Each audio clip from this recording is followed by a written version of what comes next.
mortality was staring me in the face, I would probably sit back and let a few other people try it first. All right, so now what we're going to do is we're going to show you another clip that gets into some of the more interesting aspects of Maria Orsich and the whole Nordic aspect of what Tompkins' testimony has to offer us. So check that out.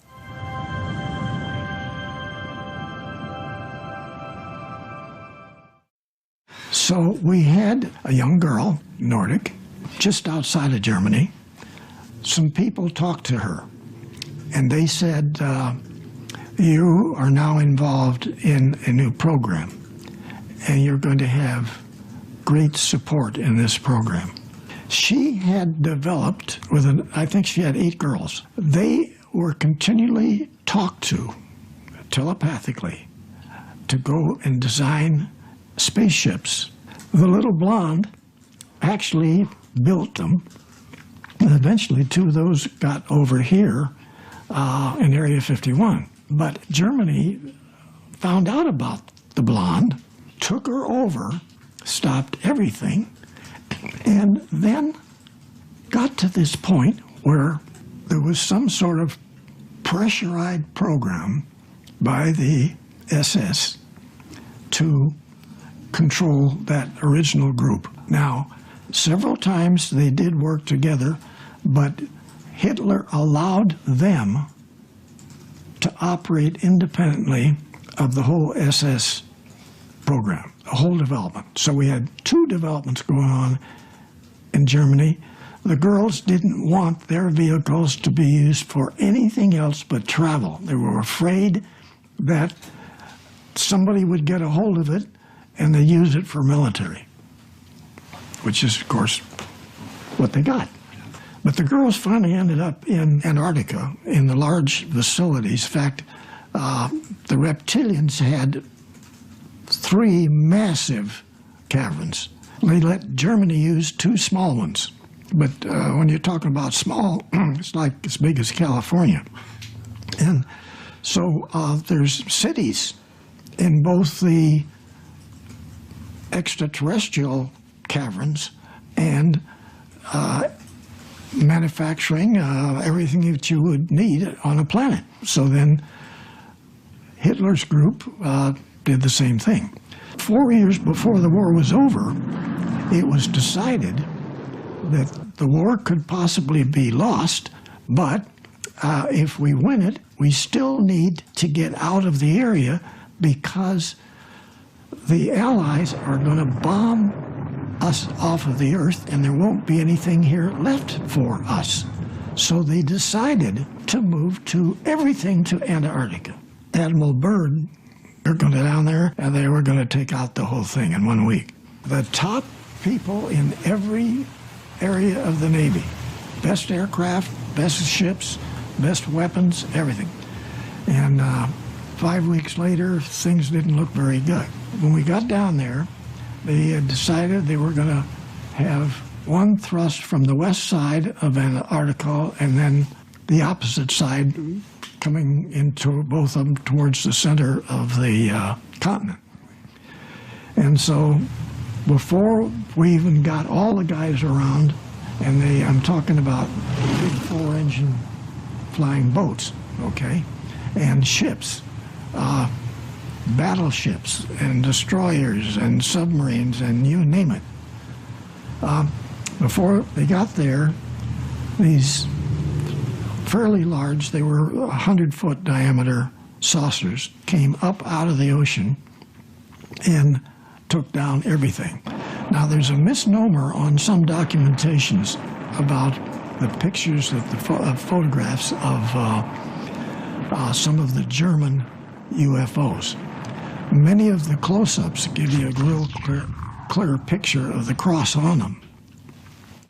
What was partially incorrect in that information that's been released was that not all of the vehicles came out from the German side to take out ours, but from the large caverns on the adjacent to them, unmarked UFOs and unmarked cigars came up, which then it was a joint venture by the extraterrestrials that lived there, operated from there, and built the vehicles that went to the moon and Mars and all these other places.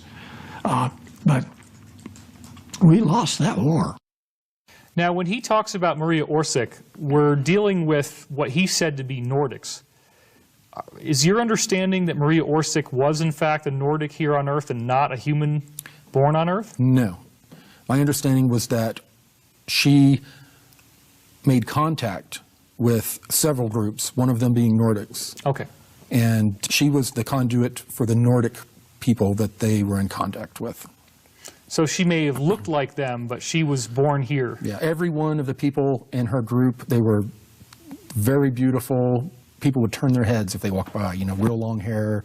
Now, we've heard from other sources that Maria Orsic was actually starting out this work doing automatic writing, and that she was, in fact, writing Sumerian language. And there were only 3 people on Earth who could correctly read it. And the Germans brought them in and validated that, in fact, that was accurate Sumerian writing. And the same sources that she got the automatic writing communication from guided her in doing sketches and look for certain ancient documents that would help them, give them a boost in their development. Now, I thought there was something interesting in there as well, which was that Maria's team only wanted these vehicles to be used for transportation. They were not wanting it to become a military application. That would suggest that whoever was helping her probably was not the Draco, but might have been some kind of benevolent group like Right. these so-called Nordics.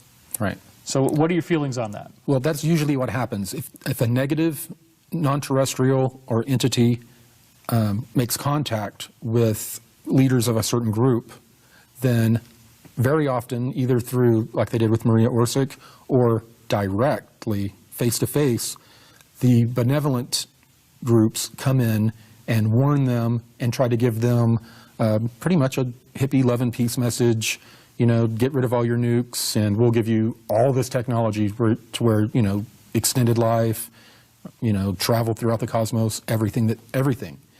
And the military minds just couldn't accept that. And I know that in William's book, he describes that there were a series of people beginning in the late 1800s that were all getting telepathically contacted independently, and were all getting this initiative for a space program. So do you think that these benevolent beings knew that the space program would be co-opted by the negative, but also were they wise enough to see that we needed to have this for the time that we're in now, so that we could also ultimately use those tools to defeat the Draco and help kickstart us into this ascension/golden age? From what I read, it seemed like they were bringing balance to a situation. You know, we were getting all of these advanced weapons of war, and we were interacting with a negative force that wanted to go out and take over other planetary systems. So them coming in, providing technology and more of a benevolent message on how to use the technology was their way of kind of trying to counteract it, because the technology was not that incredibly different than what we were getting, or the Germans were getting from the reptilians. How does it feel for you as a whistleblower who's been out there risking your life? You've had all kinds of problems, all kinds of hardship and setbacks, and people have said that you're a charlatan, a liar, a fake, etc. How does it feel to see William Tompkins validate Operation High Jump? It's gratifying, but a little shocking too, because I mean, I'm really beginning to believe that a lot of his briefings during the time period, you know, 42, were what made it into the database that I was reading on the smart glass pad, you know, like 30 years ago. Right, because as he said, there was a stenographer that was there typing up everything that these 29 different embedded spies said over the course of 1,200 briefings, and that was just the ones that Tompkins personally supervised. Yes, and we were reviewing old typeset documents. Oh, really? Yeah. I didn't know that. Yeah. Okay. So you would actually see the original typewritten paper documents. Yeah, well, there were redactions, but yeah, very little redacted. Wow. So when he said that there were unmarked craft as well as German craft, and this included cigar-shaped craft. That was new to me. I had not heard that. Okay. But I wouldn't doubt it, because if they're allied with the reptilians, and we come down to an area that's mostly reptilian controlled, of course they're going to come out and, back up their new ally. Now, another thing that I find absolutely shocking, and I would hope that you watching this at home will dig this as well, is how he said that two main areas were kind of like leftovers and were given to the Americans underneath the ice in Antarctica, in addition to these much larger Draco areas, that there were 3 very large Draco areas. Now, you've independently, before this ever happened, before you knew about Tompkins, or I knew about Tompkins, had said that there were 2 major areas underneath Antarctic ice, and then some smaller ones as well. Mm-hmm. So what does it feel like, again, to be seeing so much precision in the lineup of these testimonies? It makes me hungry for more. Yeah. I'm ready for more from Tompkins and more from some of the whistleblowers that we hear are starting to come forward. So it was exciting, but we need to hear more. This is great. So we're seeing independent, verified testimony of Operation High Jump, all the things that you said showing up very paralleled, in which Byrd goes down there with this huge army. We have these, it appears to be Draco and Germans that are striking against them, and they are very, very heavily damaged, and they have to limp back. Yeah, they were crippled.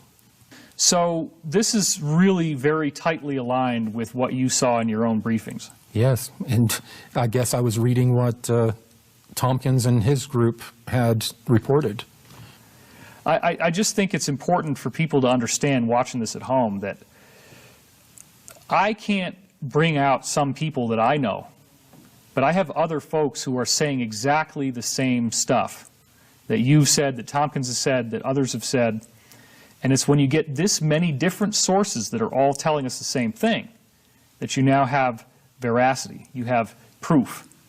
So the proof is not all the way as far as people want it to be, but we're getting closer and closer all the time. Well, a lot of these skeptics, if one of these craft were to land in front of them, would still be in denial. All right, well, this has been really fascinating. I want to thank you for watching our show. This is certainly mind-blowing after all this time. People say, oh, Corey has no validation. Well, what you've just seen here is a game changer, and I encourage you to tell everybody you know about this, because now that we're bringing this all together, maybe a lot of people who wouldn't have taken this seriously before are going to take a second look. And we do need your help. We need as many people as possible to educate themselves about this. As Corey just said, it's vital to humanity's future that we no longer act as ostriches, that we have the awareness of what's really going on. This is Cosmic Disclosure. I'm here with Corey Goode and William Tompkins. I'm your host, David Wilcock, and I thank you for watching.